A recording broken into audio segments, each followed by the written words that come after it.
เพราะฉันได้ศึกษาเล่าเรียนมามากการละอย่างนี้เป็นการละด้วยการตรึกนึกคิดอันสืบเนื่องมาจากการศึกษาเล่าเรียนเท่านั้นเองแล้วถ้าจะถามว่าเป็นบุญเป็นกุศลหรือเปล่าล่ะถ้านึกคิดอย่างนี้ก็เป็นบุญเป็นกุศลค่ะแต่บุญกุศลที่เกิดขึ้นนั้นยังไม่ใช่บุญกุศลอันเกิดขึ้นจากปัญญาที่เข้าไปกำหนดรู้ในสิ่งที่เป็นความจริงคนละอย่างคนละประเภทแตกต่างกันตรงที่ว่าสัญญารู้ละด้วยความรู้ที่เกิดขึ้นจากสัญญาคือความจำจากการศึกษาเล่าเรียนต่างกันมากเหลือเกินนะคะกับการที่จะเจริญสติปัญญาให้เกิดขึ้นกำหนดรู้ในขณะที่รูปธรรมกำลังปรากฏอยู่กำหนดรู้ในขณะที่นามธรรมกำลังปรากฏอยู่นามใดรูปใดที่กำลังปรากฏอยู่ในทวารต่างๆในขณะจิตนั่นแหละค่ะเป็นผู้ที่ไม่หลงลืมสติมีปัญญาเข้าไปกำหนดรู้ทันทีทันใดรู้ถึงสภาวะลักษณะที่เขากำลังแสดงอยู่ปรากฏอยู่นั่นแหละปัญญานี้เมื่อรู้แล้วก็จะทำหน้าที่ละ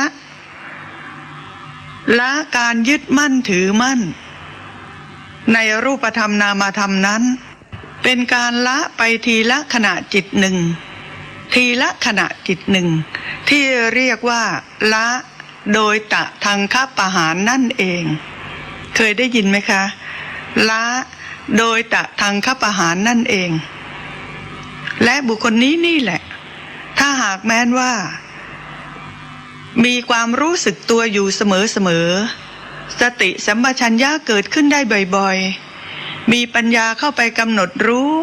ในสิ่งที่เป็นความจริงอย่างนั้นในแต่ละทวารเมื่อเขา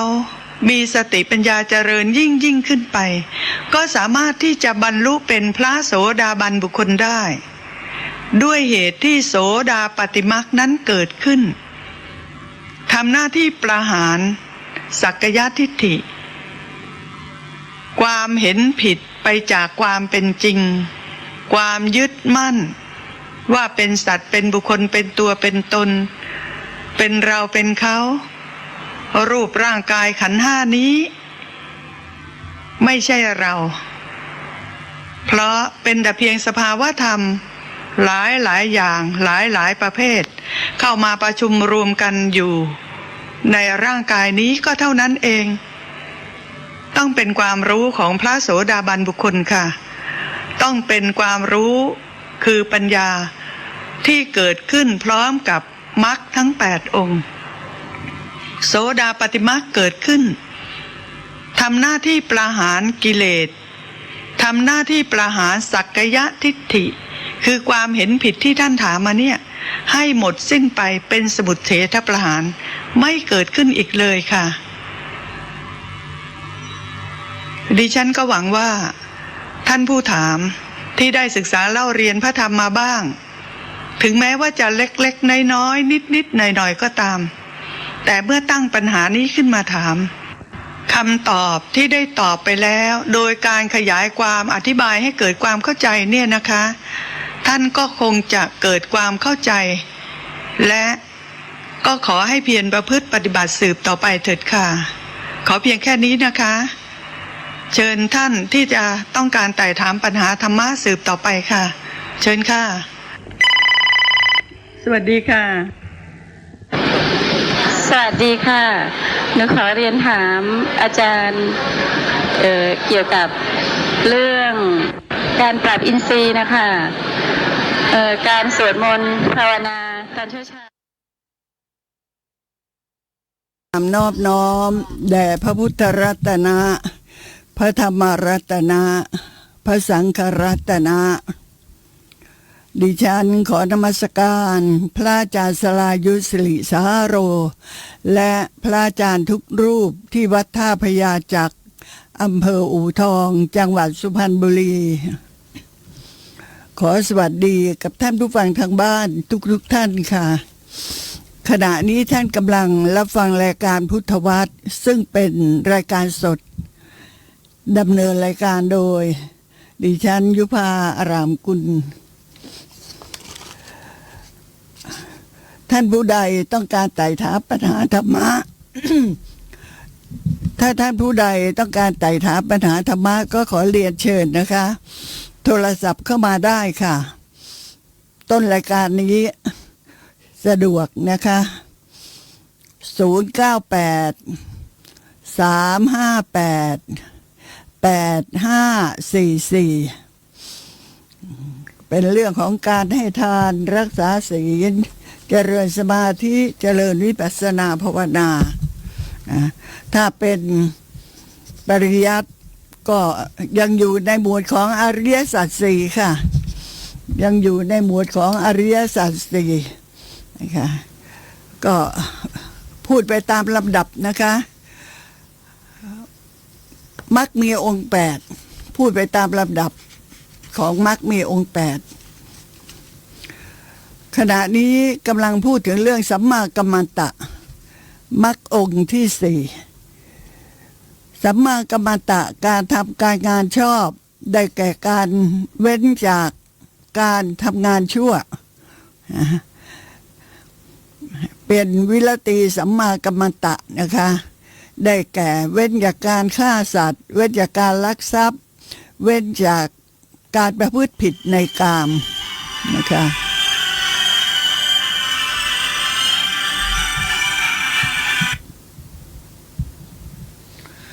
สวัสดีค่ะสวัสดีค่ะอาจารย์ ค่ะ ทางรายการของอาจารย์จาก YouTube ก่อนที่อาจารย์จะบรรยายสดเนี่ยอาจารย์ท่านจะเปิดเทปก่อนเหรอเป็นถามตอบโอ้โหอาจารย์น่าฟังมากอาจารย์บรรยายเรื่องการเจริญวิปัสสนาปัญหาถามตอบเนี่ยนะมีอยู่เป็นพันปัญหานะดีมากๆเลยอ่ะคือมีเป็นทำซีดีไว้หลายแผ่นมากเลยค่ะนะอาจารย์บรรยายได้น่าฟังมากคิดว่าคำถามมันจะถามเกี่ยวกับการเจริญวิปัสสนา อาจารย์ตอบแบบหนูไม่เคยเบื่อนะอาจารย์คือชอบฟังวันเสาร์10 โมงอ่ะนะเราเปิดฟังทั้งนู้นอ่ะ10 โมงอาจารย์ว่าหนูรับไม่ได้ต่างจังหวัดอ่ะวิทยุรับไม่ได้แต่วันเสาร์อาจารย์จะเปิดเกี่ยวกับถามตอบตลอดต่างจังหวัดรับไม่ได้อาจารย์ก็ชอบฟังอาจารย์บรรยายทุกเรื่องชอบฟังทุกเรื่องอาจารย์มีสุขภาพแข็งแรงนะคะขอบคุณค่ะค่ะโมทนาด้วยนะที่สนใจธรรมะประโยชน์ของตัวเองนะประโยชน์ของตัวเองทีเดียวเรื่องการสนใจใฝ่รู้เรื่องธรรมะนะคะตอนนี้เรากำลังพูดถึงเรื่องกาเมสุมิจฉาจารนะผู้ที่เจริญวิปัสสนาภาวนาต้องมีการเว้นจากการประพฤติผิดในกามนะเว้นจากการประพฤติผิดในกามก็ได้พูดไปที่ผ่านมาก็ค่อนข้างมากพอสมควรแต่ว่ายังไม่จบก็มาพูดกันถึงเรื่องโทษของกาเมสุมิจฉาจารที่เป็นมหาสาวัชชะคือมีโทษหนักมีโทษมาก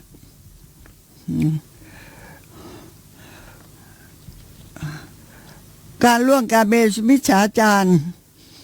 ที่มีโทษมากที่สุดก็คือล่วงเกินต่อผู้ที่เป็นพระอรหันต์เหมือนดังเรื่องของพระอุบลวรรณาเถรีนั่นเองพระอุบลวรรณาเถรีน่ะนันทามานพได้ล่วงเกินทั้งที่ห้ามแล้วแต่นันทามานพกำลังหน้ามืดตาลายก็ไม่ฟังคำห้ามนะคะเราก็ต้องมาฟังรายละเอียดของเรื่องของนางอุบลวรรณาเถรีแต่ยาวมากเลยนะยาวมากก็ไม่อยากจะตัดเพราะว่าได้พูดแล้วว่าอยากจะพูดให้ละเอียดซะหน่อยเพราะว่าเรื่องของ นางอุบลวรรณาเถรีเนี่ย พระภิกษุณีเนี่ยนะ ก็ไม่ค่อยมีใครที่จะพูดกันนะคะหรือว่าถ้าจะมีนำมาพูดส่วนใหญ่ก็จะเป็นไปในหมวดของคาถาธรรมบท ก็เป็นหมวดสั้นๆก็ลองดูในเถรีคาถาอัตถกถาทวาทสะกนิบาตอัตถกถาทวาทสะกนิบาตในเรื่องของอุบลวรรณาเถรียาวหน่อยนะท่านรวบรวมมามากตั้งใจฟังจากพระไตรปิฎกนะพระสุตตันตปิฎกขุทกนิกายเถรีคาถาค่ะ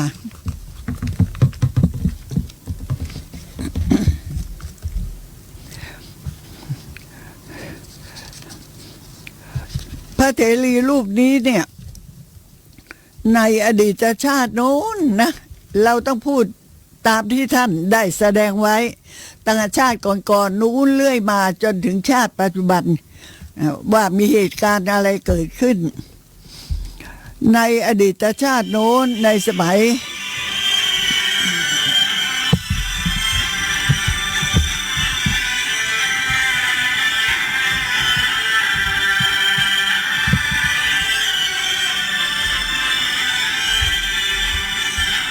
ไหนทำให้ดูสิ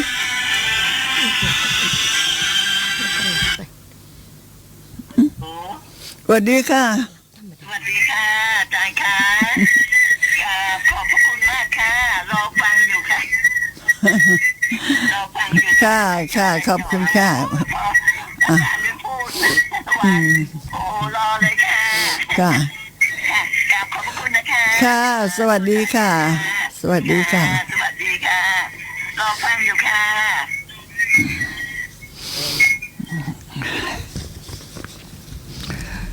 ในเรื่องของกาเมสุมิจฉาจาร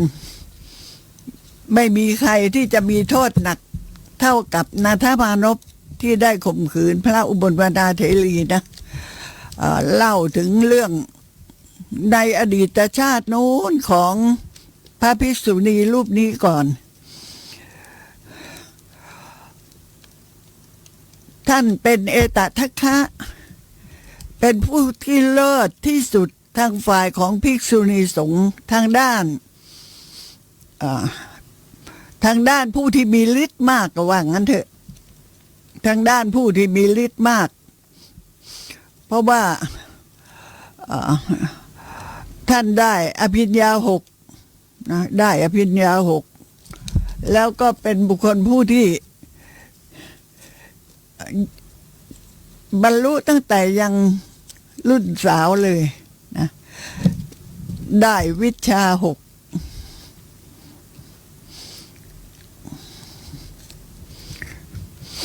รายละเอียดแล้วก็จะพูดเมื่อถึงเวลาตอนนี้เล่าถึงในอดีตชาติในสมัยของพระพุทธเจ้าซึ่งพระผู้มีพระภาคเจ้าพระองค์นั้นทรงพระนามว่าพระปทุมุตตระนางนั้นได้บังเกิดอยู่ในเรือนของผู้มีสกุลนะอยู่ในเมืองหงสาวดีเมื่อรู้เดียงสาแล้วก็ได้ไปเข้าเฝ้าพระผู้มีพระภาคเจ้าพร้อมกับมหาชนเพื่อรับฟังพระธรรมในครั้งนั้นพระผู้มีพระภาคเจ้าที่ทรงพระนามว่าปทุมุตตระได้ทรงสถาปนาภิกษุณีรูปหนึ่งไว้ในตำแหน่งเอตทัคคะ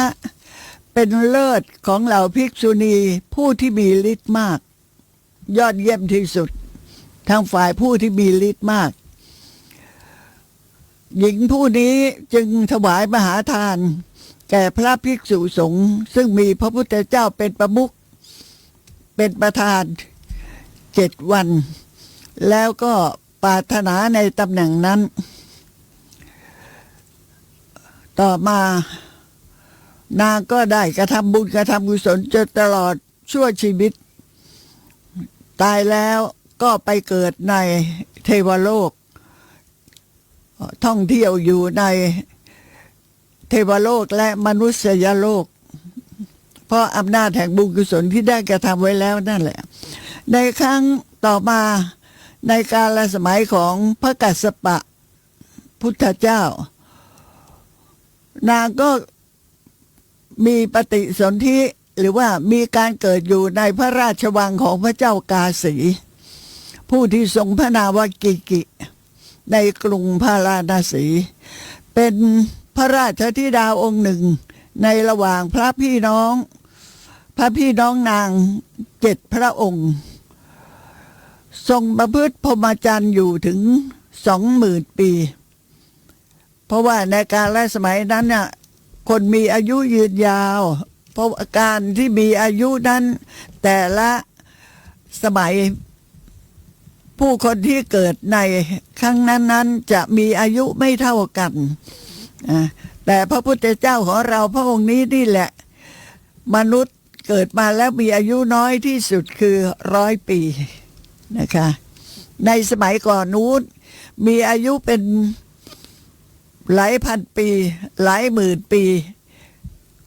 เป็นแสนปีและถ้าเราจะได้เกิดในการและสมัยของพระพุทธเจ้าผู้ที่ทรงพระนามว่าพระอริยเมตไตรนะในการนั้นเนี่ยมนุษย์จะมีอายุ 80,000 ปีถ้าเราได้เกิดในสมัยนั้นเราก็จะมีอายุ 80,000 ปีเพราะฉะนั้นก็ไม่ต้องสงสัยว่ามนุษย์ที่เกิดมาในโลกนี้เนี่ยแต่ละกาลสมัยของพระพุทธเจ้าแต่ละพระองค์ก็จะมีอายุไม่เท่ากันนะคะหญิงผู้นี้ได้ปฏิสนธิอยู่ในพระราชวังของพระเจ้ากาสีผู้ที่ทรงพระนามว่ากิกิอยู่ในกรุงพาราณสีเป็นพระราชธิดาองค์หนึ่งในระหว่างพระพี่น้องนาง7 พระองค์ทรงประพฤติพรหมจรรย์อยู่ถึง 20,000 ปีนางก็ได้กระทำกุศลสร้างที่อยู่ที่อาศัยถวายพระภิกษุสงฆ์แล้วก็เมื่อสิ้นพระชนม์แล้วก็ไปบังเกิดในเทวโลกครั้นเมื่อจุติคือตายจุติแปลว่าเคลื่อนเราพูดกันว่าตายนะท่านจุติจากเทวโลกแล้วก็กลับมาปฏิสนธิในมนุษยโลกอีกบังเกิดอยู่ในสถานที่ของคนทำงานด้วยมือเลี้ยงชีวิตคนเรามาสับสนนะมนุษย์เนี่ยสับสนยังเกิดมาในกาลสมัยที่เจริญมากจนมาถึงกาลสมัยที่มนุษย์มีอายุน้อยปีและมีคุณธรรมน้อยลงนะก็เวียนเกิดเวียนตายอยู่ในสุคติภูมิบ้างทุกขติภูมิบ้างนี่แหละค่ะเกิดอยู่ในตระกูลของกษัตริย์บ้างเกิดอยู่ในตระกูลของมหาเศรษฐีบ้างหรือว่าเกิดอยู่ในตระกูลของคนยากจนบ้างหญิงผู้นี้เมื่อจุติคือเคลื่อนจากเทวโลกนั้นแล้วก็มาปฏิสนธิในมนุษยโลกก็กลับมาปฏิสนธิในมนุษยโลกอีกบังเกิดอยู่ในครอบครัวของคนที่ทำงานเลี้ยงชีวิตในหมู่บ้านตำบลหนึ่งในวันหนึ่งหญิงผู้นี้กำลังเดินไปที่กระท่อมกลางนาที่ชาวบ้านเราเรียกว่าเถียงนานั่นแหละระหว่างทางก็เห็นดอกบัวที่เรียกว่าดอกปทุมนะก็เห็นดอกปทุมบานอยู่แต่เช้าตรู่ในสระนั้นจึงลงสู่สระเก็บดอกปทุมนั้นไปและเก็บใบของปทุมไปด้วยดอกปทุมก็คือดอกบัวนั่นแหละค่ะใบปทุมก็คือใบบัวสำหรับใส่ข้าวตอกตัดรวงข้าวสาลีที่นานั่งในกระท่อมแล้วก็คั่วข้าวตอกจัดวางข้าวตอกเอาไว้ 500 ดอก น่าจะเป็น500 เมล็ดเนี่ยนะขณะนั้นที่ภูเขาคันธมาศพระปัจเจกพุทธเจ้าพระองค์หนึ่ง พระปัจเจกพุทธเจ้านี่ก็เป็นบุคคลผู้ที่เป็นรองพระพุทธเจ้านะคะ บรรลุด้วยพระองค์เองไม่มีครูไม่มีอาจารย์มาสั่งสอนหรอก แต่ก็ไม่สามารถที่จะสั่งสอนมหาชนได้ เหมือนกับพระอรหันตสัมมาสัมพุทธเจ้านะคะเรียกว่าบรรลุแต่เพียงผู้เดียวสอนบุคคลอื่นให้เจริญวิปัสสนาไม่ได้ แต่ว่าสอนให้กระทำกุศลอย่างอื่นได้ขณะนั้นที่ภูเขาคันธมาศเนี่ยพระปัจเจกพุทธเจ้าพระองค์หนึ่งออกจากนิโรธสมาบัติอธิบายนิโรธสมาบัติอธิบายเป็นตอนๆไปจะได้ไม่ติดค้างนิโรธสมาบัติก็หมายความถึงว่าบุคคลผู้ที่มีคุณธรรมในระดับที่สูงส่งคือต้องเป็นพระอนาคามีหรือว่าเป็นพระอรหันต์อีกทั้งต้องได้ฌานสมาบัติ8คือต้องได้ในวสัญญานาสัญญายตนะฌานนั่นเองจึงสามารถที่จะดับจิตและเจตสิกได้การดับจิตและเจตสิกเนี่ยจิตเจตสิกดับหมดเลยค่ะนะเข้าสมาบัติ7 วันเวลาที่บุคคลผู้ที่มีบุญกุศลมากอย่างนี้ออกจากนิโรธสมาบัติแล้วอย่างเช่นพระปัจเจกพุทธเจ้าก็มายืนอยู่ไม่ไกลจากนางเห็นพระปัจเจกพุทธเจ้าแล้วก็เลยถือเอาดอกบัวหรือว่าดอกปทุมนั่นพร้อมด้วยข้าวตอก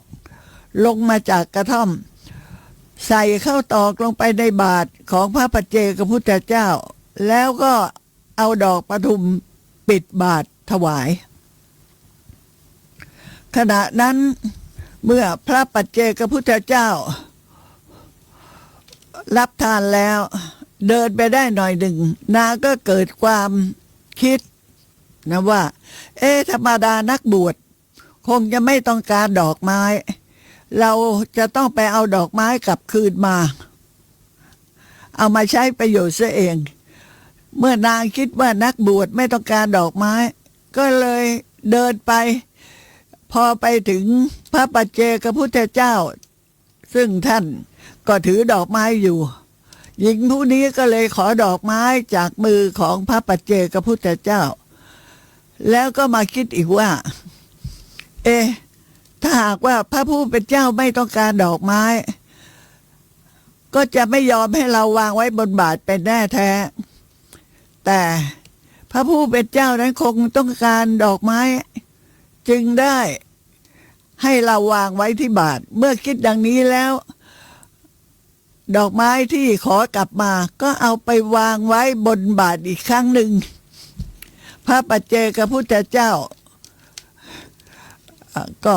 รับดอกไม้นั้นนางก็ตั้งความปรารถนาว่าพระคุณเจ้าค่ะด้วยผลแห่งการถวายข้าวตอกเหล่านี้ของข้าพเจ้าขอตั้งความปรารถนาขอบุตรของข้าพเจ้าจงบังเกิดมีเท่ากับจำนวนข้าวตอก500 ดอกนี้เถิดก็ขอให้มีบุตรเกิดขึ้น500 คนนั่นแหละค่ะเพราะว่าถวายข้าวตอกแก่พระปัจเจกพุทธเจ้า500 เมล็ดด้วยผลของการถวายดอกบัวคือดอกปทุมนี้ขอให้ข้าพเจ้าผู้ที่ได้ถวายดอกปทุมในภพชาติใดๆก็ตามที่จะเกิดในสถานที่ข้าพเจ้าบังเกิดแล้วบังเกิดอีกทุกภพทุกชาตินั่นแหละขอดอกปทุมจงผุดขึ้นทุกย่างก้าวของข้าพเจ้าเถิดพระพุทธเจ้าก็ยืนฟังการตั้งความปรารถนาของพระปัจเจกพุทธเจ้าท่านก็ยืนฟัง การตั้งความปรารถนาของหญิงนั้น แล้วก็เหาะไปยังภูเขาคันธมาศทั้งที่นางเห็นอยู่นั่นแหละ แล้วก็วางดอกไม้นั้นคือดอกปทุมไว้เป็นเครื่องเช็ดเท้าใกล้บันไดเหยียบของพระปัจเจกพุทธเจ้าทั้งหลายที่เงื้อมเขานันทมูลกะท่านผู้ฟังคะพระปัจเจกพุทธเจ้าเนี่ยเวลาบังเกิดขึ้นอะสามารถบังเกิดขึ้นได้ครั้งละถึง500 องค์นะคะไม่เหมือนพระอรหันตสัมมาสัมพุทธเจ้าพระอรหันตสัมมาสัมพุทธเจ้าที่บังเกิดขึ้นในการใดก็ตามก็จะบังเกิดขึ้นแต่เพียงพระองค์เดียวค่ะบังเกิดขึ้นแต่เพียงพระองค์เดียวไม่เกิด2 พระองค์3 พระองค์ซึ่งไม่เหมือนกับพระปัจเจกพุทธเจ้าสามารถบังเกิดขึ้นได้ถึง500 พระองค์ด้วยผลของกรรมดีที่นางได้ถวายดอกไม้แก่พระปัจเจกพุทธเจ้าและได้ถวายข้าวตอกแก่พระปัจเจกพุทธเจ้า500 ดอกด้วยผลของบุญนั่นแหละนางก็มาถือปฏิสนธิในเทวโลกบังเกิดขึ้นในเทวโลกนับตั้งแต่นางเกิดแล้วก็มีดอกปทุมดอกใหญ่ๆดอกบัวดอกใหญ่ๆนะผุดขึ้นทุกย่างก้าวของนางนะก็เป็นเพราะว่านางได้ถวายทานแก่ผู้ที่มีศีลอันบริสุทธิ์เยี่ยงพระปัจเจกพุทธเจ้านั่นเองต่อมาเมื่อนางเคลื่อนจากเทวโลกคือเมื่อนางเทพธิดานั้นจุติจากเทวโลกแล้วก็มาบังเกิดอยู่ในห้องดอกบัวในสระดอกบัวใหญ่แห่งหนึ่งใกล้เชิงภูเขาที่บอกว่าบังเกิดในห้องดอกบัวก็หมายความว่าบังเกิดอยู่ในสระของดอกบัวนั่นเองที่มีดอกบัวมากมายอยู่ใกล้เชิงภูเขาดาบทองค์หนึ่งพระฤาษีองค์หนึ่งน่ะอาศัยเชิงภูเขานั้นอยู่เป็นปกติดาบทนั้นก็จะไปที่สระดอกบัวตั้งแต่เช้าตรู่เพื่อล้างหน้าเมื่อเห็นดอกบัวท่านก็คิดว่าดอกบัวดอกนี้ใหญ่กว่าดอกอื่นๆนะแต่ดอกอื่นๆนะบานแล้วเราก็เก็บเมล็ดไปเพื่อที่จะฉันแต่ดอกบัวดอกนี้ยังตูมอยู่เลยแต่ทำไมถึงใหญ่กว่าดอกอื่นๆแล้วยังไม่บานก็คงจะมีเหตุประการใดที่อยู่ในดอกบัวนั้นแน่นอนพระฤาษีท่านจึงลงน้ำลุยไปในสระจับเอาดอกบัวนั้นพอพระฤาษีจับที่ก้านบัวเท่านั้นแหละดอกบัวก็บานทันทีนะพระฤาษีพอเอามือจับที่ก้านบัว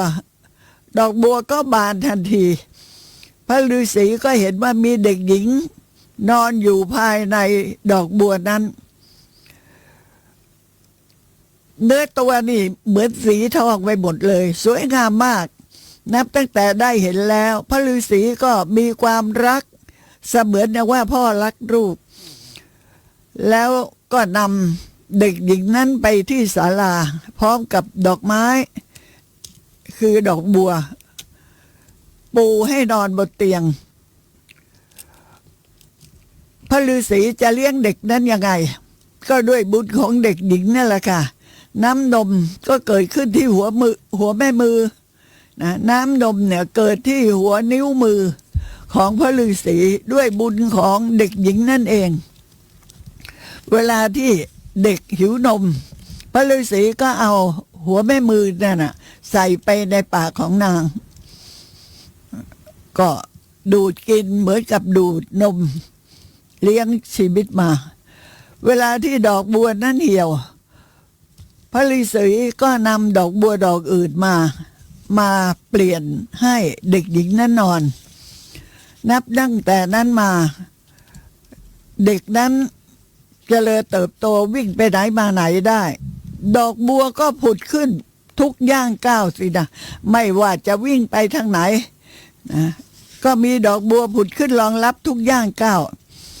ผิวพรรณเรือนร่างของเด็กหญิงคนนี้เหมือนกับสีทองนะหรือจะบอกว่าเหมือนกับสีทองบัวบก ผิวของเด็กหญิงคนนี้ถึงแม้ว่าจะไม่สวยงามเท่ากับผิวของนางเทพธิดาแต่ก็เกินกว่าผิวของมนุษย์ทั่วไปนะถึงแม้ว่าจะไม่สวยเหมือนกับผิวของนางเทพธิดานะแต่ผิวของเด็กหญิงคนนี้ก็สวยกว่าผิวของมนุษย์ทั่วไปในเวลาเมื่อพระฤาษีไปแสวงหาผลไม้เด็กหญิงนี้ก็ถูกปล่อยทิ้งไว้วิ่งเล่นที่ศาลาต่อมาเด็กหญิงนี้ก็เจริญเติบโตรุ่นสาวในเวลาที่บิดาคือพระฤาษีไปแสวงหาผลไม้เด็กหญิงนั้นก็วิ่งไปวิ่งมาอยู่ที่บริเวณนั้นก็มีพรานป่าผู้หนึ่งเข้าป่าล่าเนื้อแล้วก็เกิดความหิวน้ำก็เลยแสวงหาน้ำพรานป่านั้นเดินมาพบกับเด็กสาวคราวนี้เป็นเด็กสาวแล้วนะก็มีความคิดว่าชื่อว่ามนุษย์ทั้งหลายที่จะมีรูปร่างอย่างนี้เราไม่เคยเห็นมาก่อนเลยคงจะไม่ใช่มนุษย์กระบังเด็กสาวผู้นี้เราคงจะต้องคอยดูซิว่าเธออยู่กับใครพลานนั่งรอคอยจนกระทั่งพระฤาษีกลับมาเมื่อเด็กสาวเห็นบิดากลับมาก็เดินสวนทางไปรับหาบและคนโทน้ำเมื่อบิดามานั่งแล้ว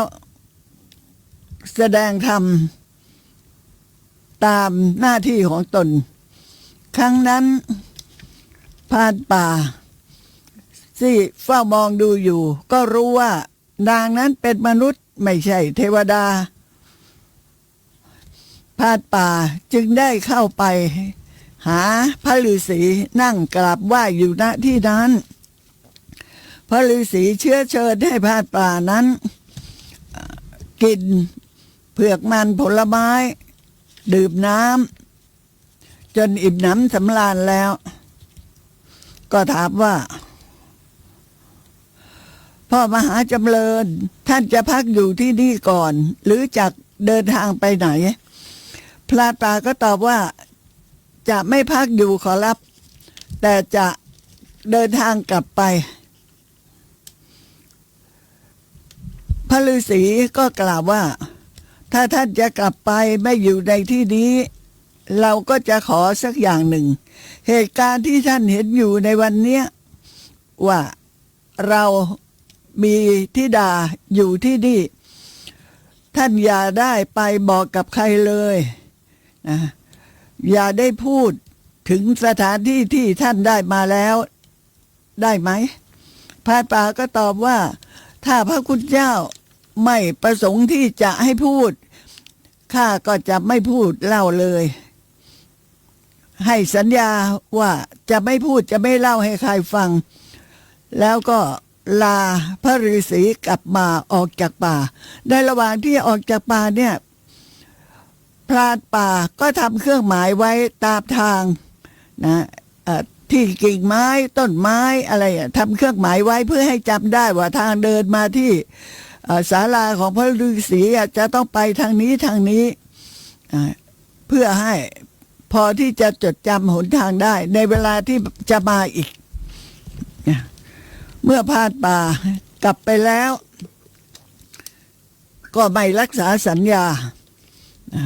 กับพระฤาษีที่ว่าจะไม่บอกใครโดยที่พรานป่านั้นคิดว่าถ้าเราได้บอกกับพระราชาพระราชาคงจะให้เงินให้ทองเรามากมายนะควรที่จะบอกกับพระราชาในเรื่องนี้พรานป่านั้นจึงเข้าเมืองพาราณสีเข้าเฝ้าพระราชาพระราชาตรัสถามว่าเจ้ามาทำไมในที่นี้ เขาก็กราบทูลว่าข้าแต่สมมุติเทพข้าพระองค์นั้นน่ะเป็นพรานป่าเดินทางไปอยู่ในป่าบัดนี้ได้พบนางแก้วเป็นหญิงที่น่าอัศจรรย์ยิ่งที่อยู่ใกล้เชิงเขาอยู่กับบิดาคือพระฤาษีข้าพระบาทเป็นพรานจึงได้เดินทางมาเข้าเฝ้าพระองค์พระเจ้าค่ะแล้วก็กราบทูลเรื่องราวที่ได้พบกับพระฤาษีและเด็กสาวนั้นทุกสิ่งทุกประการพระราชาเมื่อได้รับฟังแล้วก็รีบเสด็จไปที่เชิงเขาพร้อมด้วยไพร่พลโยธาตั้งค่ายพักอยู่ไม่ไกลนักโดยมีพรานป่านั่นแหละเป็นผู้นำทางพระองค์ไปพร้อมกับพรานป่าแล้วก็เหล่าทหารเสด็จไปที่ศาลานั้นในเวลาที่พระฤาษีฉันอาหารเสร็จเรียบร้อยนั่งพักอยู่พระราชาไหว้พระฤาษีทำปฏิสันถานแล้วก็ประทับนั่งในที่สมควรข้างหนึ่งพระราชาทรงถวายเครื่องบริขารสำหรับบรรพชิตไว้แทบเท้าของพระดาบุตรคือพระฤาษีแล้วตรัสว่าท่านเจ้าข้าพเจ้าทำอะไรบางอย่างในที่นี้แล้วก็จักกลับไปพระฤาษีถวายพระพรว่าโปรดพูดมาเถิดโปรดแสดงเถิดมหาบพิตรพระราชาตรัสว่าข้าพเจ้าจักไปแล้วเจ้าค่ะแต่ได้ยินมาว่าในที่นี้มีข้าศึกอยู่ใกล้กับพระคุณเจ้าข้าศึกนั้นก็ไม่ควรที่จะได้อยู่ใกล้ชิดกับบรรพชิตขอเธอจงไปกับข้าพเจ้าเถิดพระราชาตรัสกับพระฤาษีอย่างนี้ว่าผู้หญิงนั่นแหละเป็นข้าศึกของผู้ที่ประพฤติพรหมจรรย์เพราะฉะนั้นการที่พระฤาษีจะอยู่กับหญิงถึงแม้ว่าจะเป็นบุตรสาวก็ไม่ควรที่จะอยู่ด้วยกันพระฤาษีทูลพระราชาว่าขึ้นชื่อว่าจิตใจของมนุษย์จะทำให้พอใจได้ยากนักแล้วถ้าธิดาของเราไปอยู่กับท่านท่ามกลางผู้คนจำนวนมากๆก็จะอยู่ได้อย่างไรเล่าพระนางไม่เคยพบเห็นบุคคลทั้งหลายเหล่านั้นเลยพระราชาก็ตรัสว่านับตั้งแต่ข้าพเจ้าชอบใจนางข้าพเจ้าก็อาจจะตั้งนางไว้ในตำแหน่งสูงสุดของผู้คนทั้งหลายแล้วทนุบำรุงนะเจ้าค่ะหมายความถึงว่าถ้าได้ตั้งเป็นมเหสีก็จะยกให้อยู่ในตำแหน่งที่ใหญ่โตนะในตำแหน่งที่สูงสุดของบุคคลทั้งหลายพระฤาษีเมื่อได้รับฟังพระราชาตรัสเช่นนั้นก็เรียกธิดามาตามนามที่ตั้งไว้เมื่อครั้งยังเล็กๆว่าลูกปทุมดีลูกปทุมวดีเรียกอยู่เพียงครั้งเดียวเท่านั้นนางปทุมวดีก็ออกจากที่ซ่อนมายืนไหว้พระฤาษีพระฤาษีกล่าวแก่ธิดาว่าลูกเอ้ยเจ้าก็โตเป็นสาวแล้วจะอยู่ในที่นี้กับพ่อนั้นพระราชาเห็นว่าไม่สมควรเมื่อพระราชาทรงพบเจ้าแล้วการอยู่ในที่นี้โดยที่ไม่ตามพระทัยตามที่ทรงขอไว้ก็จะไม่ผาสุกหรอกลูกจงตามเสด็จไปกับพระราชาเสถิดนะลูกนะเพราะว่าจะอยู่ในที่นี้ต่อไปโดยขัดคำสั่งพระราชาก็คงจะอยู่ไม่ได้เพราะว่าพระราชานั้นเป็นใหญ่เมื่อได้ตรัสขอลูกแล้ว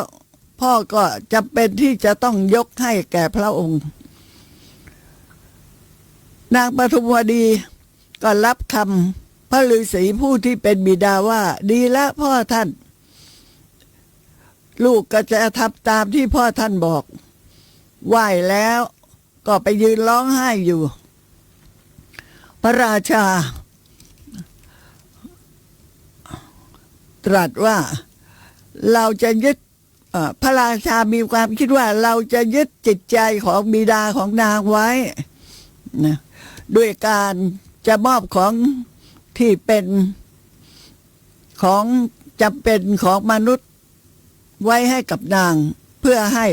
พระฤาษีนั้นไว้วางใจพระองค์แล้วก็ทรงวางกองเงินไว้ที่ตรงหน้านั่นเอง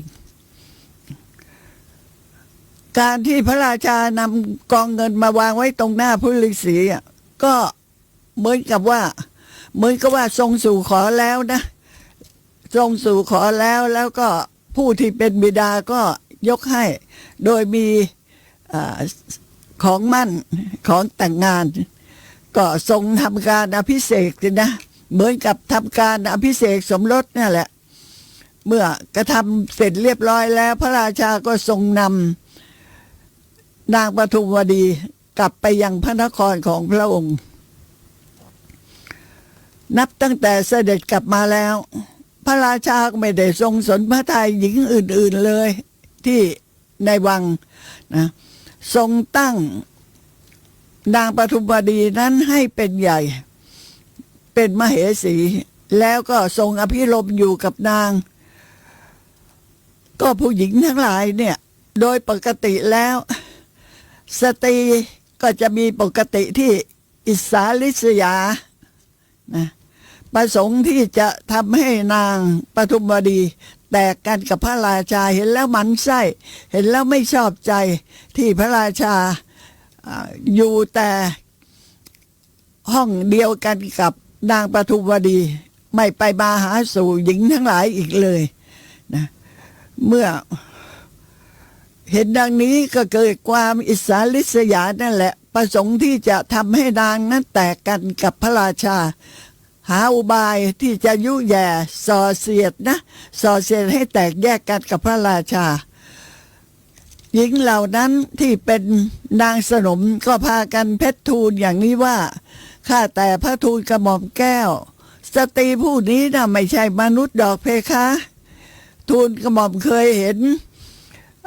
ดอกปทุมผุดขึ้นในถิ่นที่มนุษย์สัญจรไปมาหรือที่ไหนเล่าเพคะนางผู้นี้ต้องเป็นยักษินีแน่นอนจึงมีดอกปทุมผุดขึ้นทุกย่างก้าวขอทูลกระหม่อมโปรดเนรเทศมันไปให้พ้นเสียเถิดเพคะพระราชาทรงสดับคำของสตรีเหล่านั้นก็ทรงนิ่งอึ้งไปนะเพราะว่าพระราชาเป็นคนหูเบานะเป็นคนหูเบาแต่ก็ฟังแล้วก็ยังไม่ตัดสินใจจะทำอะไรนะนางปทุมวดีอยู่ในท่ามกลางหญิงผู้ที่มีความอิสาลิษยาก็ไม่มีความสุขหรอกอยู่ต่อมาชายแดนของพระราชาเนี่ยก็มีเรื่องศัตรูเกิดขึ้น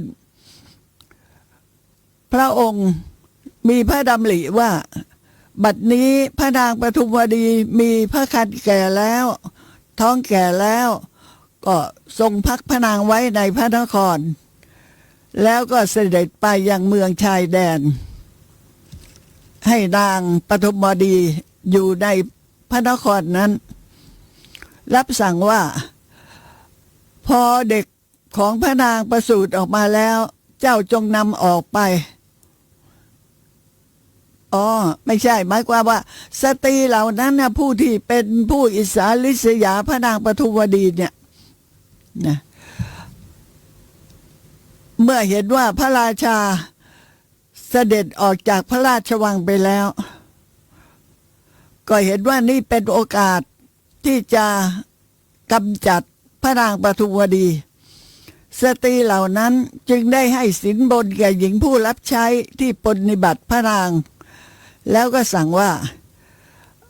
ถ้าพระโอรสของพระนางประสูติออกมา เจ้าจงนำออกไปจากห้องแล้วก็เอาเลือดทาไว้ที่ท่อนไม้วางไว้ใกล้ๆตัวของพระนางก็จ้างให้หญิงรับใช้ใกล้ชิดนั่นแหละทำอย่างนี้ต่อมาไม่กี่วันพระนางปทุมวดีก็ประสูติพระโอรสท่านผู้ฟังคะการประสูติพระโอรสของพระนางปทุมวดีนะไม่เหมือนคนอื่นเลยนะนี่เป็นเรื่องจริงนะเป็นประวัติเลยค่ะนะเป็นประวัติเป็นเรื่องจริงที่บันทึกจารึกไว้นะเมื่อพระนางประสูติพระโอรสนั้นเรียกว่าพระมหาปทุมกุมารเวลาประสูติคลอดออกมาเนี่ยคลอดออกมาพระกุมารแต่เพียงพระองค์เดียวนะที่ถือปฏิสนธิในพระครรภ์เนี่ยส่วนเม็ดเลือดเม็ดโลหิตนะที่หลั่งไหลออกมาพร้อมกับการคลอดเนี่ยแหละที่บังเกิดเป็นสังเสทชากำเนิดนะในเม็ดโลหิตนั่นนะคะที่หลั่งไหลออกมาในเวลาที่คลอดพระมหาปทุมกุมารก็มีพระกุมารเกิดขึ้นอีก499พระองค์บังเกิดขึ้นอีก499พระองค์ค่ะบังเกิดเป็นสังเสทชากำเนิดนะสังเสทชากำเนิดเนี่ยบังเกิดในเท่าใครบังเกิดในเม็ดเลือดบังเกิดในที่อับชื้นอะไรได้ทั้งนั้นนะเพราะว่ามนุษย์เกิดได้ตั้งหลายประเภทโอรสของพระนางปทุมวดี499พระองค์เนี่ยบังเกิดเป็นสังเสทชากำเนิดในเวลาที่พระมหาปทุมกุมารประสูติออกจากพระครรภ์ของพระมารดาแล้วขณะนั้นหญิงรับใช้ของพระนางรู้ว่าพระนางยังไม่ได้สตินะเพราะว่าคลอดลูกนี่มันก็เบลอไปนะยังไม่งงอยู่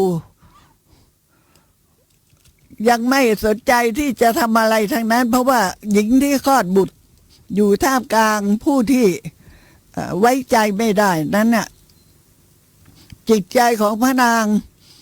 ขณะนั้นก็มีแต่ความกัดกุ้มใจและทมตรอมยังไม่มีสติหญิงผู้ที่รับใช้ของพระนางเนี่ยคนใช้เก่าแก่นี่เป็นศัตรูทีเดียวก็เอาเลือดทาไม้ไว้ท่อนหนึ่งแล้ววางไว้ใกล้ๆตัวของพระนางแล้วก็ส่งสัญญาณให้ผู้หญิงที่เป็นผู้รับใช้ของพระราชาหญิงผู้ที่เป็นนางสนมของพระราชานั้นได้ทราบว่าบัดนี้น่ะพระนางประสูติพระโอรสยังไม่ได้พระสติเลยนะพระโอรสนั้นน่ะคลอดออกมาเพียงพระองค์เดียวแต่ว่ายังมีพระโอรสที่เกิดขึ้นจากเม็ดเลือดนั้นน่ะที่บังเกิดเป็นสังเสทชากำเนิดยังมีอีก499พระองค์แล้วจะให้ทำยังไง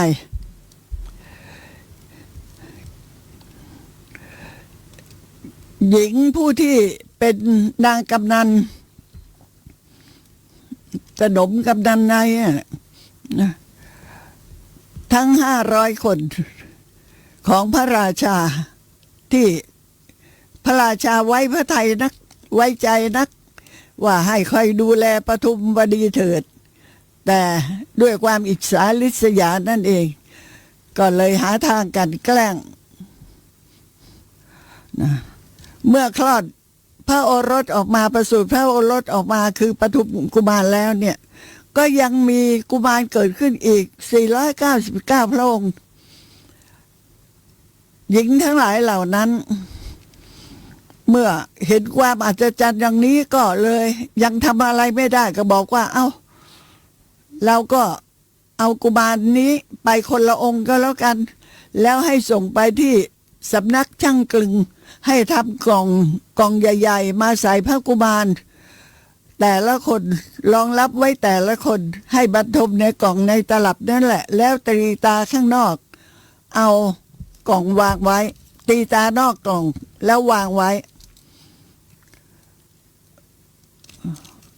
พวกขี้อิจฉาริษยาเป็นอย่างนี้นะคะฝ่ายพระนางปทุมวดีเมื่อรู้สึกพระองค์แล้วก็รับสั่งถามหญิงรับใช้นั่นว่าข้าคลอดแล้วหรือแม่คุณหญิงรับใช้ก็กลับมาพูดตะคอกกับพระนางว่าพระแม่เจ้า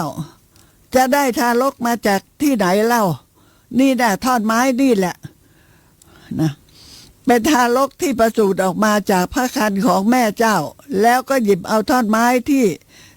ทาเลือดเอาไว้วางไว้ตรงเบื้องพระพักตร์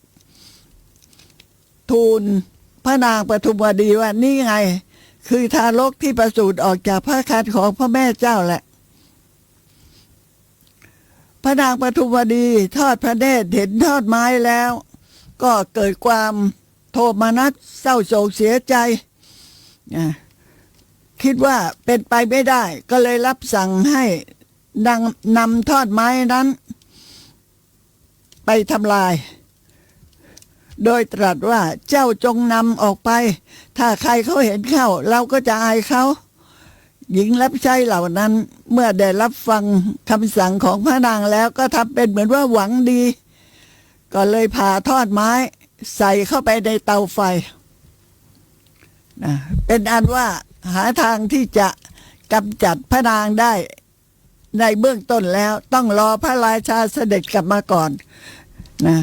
ฝ่ายพระราชานั้นเนี่ยเมื่อเสด็จกลับมาจากชายแดนนะปราบปรามฆ่าศึกศัตรูแล้วก็ทรงตรัสสั่งให้พักค่ายพักของทหารค่ายพักของพลทหารประทับอยู่ภายนอกพระนครเพราะว่าพระราชานั้นเป็นผู้ที่นับถือเลิกยามนะตรัสสั่งให้จัดค่ายพักพลประทับอยู่ภายนอกพระนครในขณะนั้นสตรีที่เป็นฝ่ายที่จะกำจัดพระนางปทุมวดีก็เข้าเฝ้าพระราชากราบทูลว่าข้าแต่พระทูลกระหม่อมพระองค์คงจะไม่ทรงเชื่อข้าพระบาทหรอกว่าคำพูดที่ข้าพระองค์จะกราบทูลนี้จะเป็นความจริงต้องไม่ทรงเชื่อแน่นอนในคำที่ข้าพระบาทกราบทูลเป็นเหมือนกับว่า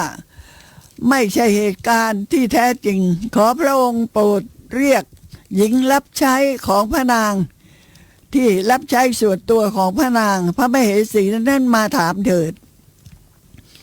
ว่าพระเทวีของพระองค์นั้นประสูติพระโอรสออกมาเป็นทอดไม้พระราชาไม่ทันที่จะได้สอบสวนเหตุการณ์อะไรเลยพอได้ยินอย่างนี้ก็เข้าพระทัยว่าโอ้จริงแล้วพระนางปทุมวดีเนี่ยต้องไม่ใช่หญิงที่เป็นเชื้อชาติของมนุษย์แน่นอนหูเบาฟังแล้วไม่สอบสวนทวนความทรงขับไล่พระนางปทุมวดีออกจากพระราชวังในครั้งนั้นพระนางเสด็จออกจากพระราชวังเมื่อเสด็จออกไปดอกปทุมที่ผุดขึ้นมาทุกย่างก้าวนั้นก็หายไปผิวพรรณที่เรียกว่าพระชวีวันของพระนางนั้นที่ผ่องใสสวยงามเหมือนกับแสงแห่งพระจันทร์แต่เมื่อออกมาจากพระราชวังแล้วพระชวีวันของพระสรีระนั่นก็เผือดซีดลงไปพระนางปทุมวดีเสด็จออกจากพระราชวังเพียงพระองค์เดียวเพราะถูกขับไล่พระราชาขับไล่บอกว่านี่ต้องไม่ใช่มนุษย์นะ คนอะไรมันจะออกลูกมาเป็นท่อนไม้พระนางถูกขับไล่ออกมาก็เสด็จออกจากพระราชมณฑลนะพระราชวังดอกปทุมก็หายไปเสด็จดำเนินไปในระหว่างถนนแต่เพียงพระองค์เดียวในขณะนั้นมีหญิงชราผู้หนึ่งซึ่งเดินมาได้พบเห็นพระนางหญิงนั้นพอเห็นพระนางปทุมวดีก็เกิดความรักประดุจอย่างว่าหญิงนี้เป็นลูกสาวของตนเห็นเดินซัดโซมานะเดินโซเซมาหญิงชราก็ถามว่าลูกเอ้ยเจ้าจะไปไหนเล่าเดินมาแต่เพียงผู้เดียวอย่างนี้พระนางปทุมวดีตรัสตอบหญิงชรานั้นว่าคุณแม่ดิฉันเองนั้นเป็นคนจรจัดมาเพื่อที่จะแสวงหาที่อยู่จ้ายังไม่มีที่พักอาศัยเลยเป็นคนจรจัดที่เดินทางมาหญิงชรานั้นก็กล่าวว่าอ้าวถ้าเป็นอย่างนั้นน่ะมากับแม่สิลูกแล้วมาอยู่กับแม่ด้วยกันหญิงชราดีใจพาพระนางปทุมวดีไปที่อยู่ของนางจัดแจงอาหารให้พระนางนั้นเสวยพระนางปทุมวดีประทับอยู่ที่กระท่อมของหญิงชรานั้น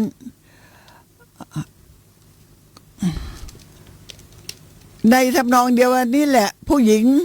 500 คนนั้นน่ะที่คิดกำจัดพระนางปทุมวดีนะก็รวมใจการกราบทูลพระราชาว่าข้าแต่พระทูลกระหม่อมเมื่อพระองค์เสด็จพักค่ายอยู่นะข้าพระบาทนั้นมีความปรารถนาว่าเมื่อพระทูลกระหม่อมของพวกข้าพระบาทชนะสงครามและเสด็จกลับมาพวกข้าพระบาทก็จะกระทำพิธีกรรม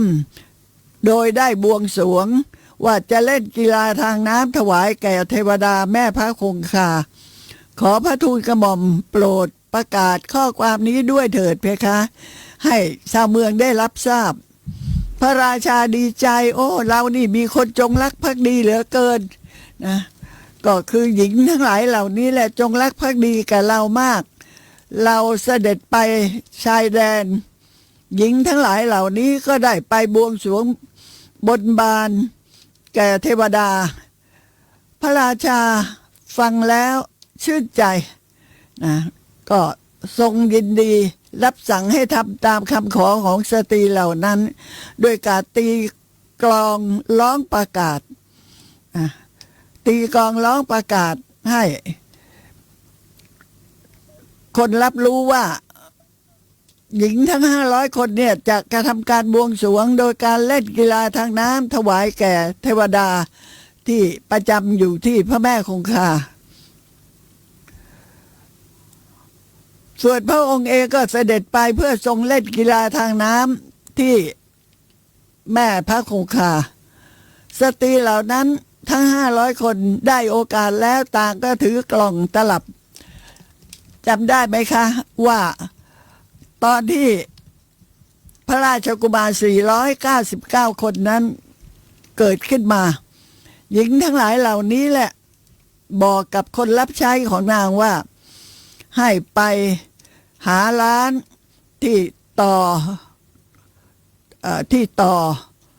ที่ทำตลับไม่ให้น้ำเข้าโตเท่ากับใส่เด็กได้คนหนึ่ง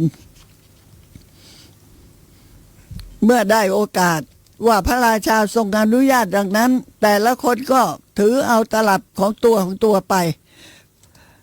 ตลับเหล่านั้นถูกปล่อยลอยไว้ในน้ำที่มีตาข่ายขึงเอาไว้ใต้กระแสน้ำทั้งหมดทีเดียวก็พระราชาจะทรงเล่นกีฬาในน้ำเนี่ยก็ต้องมีการป้องกันสัตว์ร้ายไว้ก็ขอเพียงแค่นี้แหละค่ะเรื่องนี้คงต้องพูดกันอีกนานหน่อยเพราะว่าเวลานี้ครบแล้ว1 ชั่วโมงเร็วไหมคะครบแล้ว1 ชั่วโมง พรุ่งนี้ก็คงได้ฟังต่อนะคะ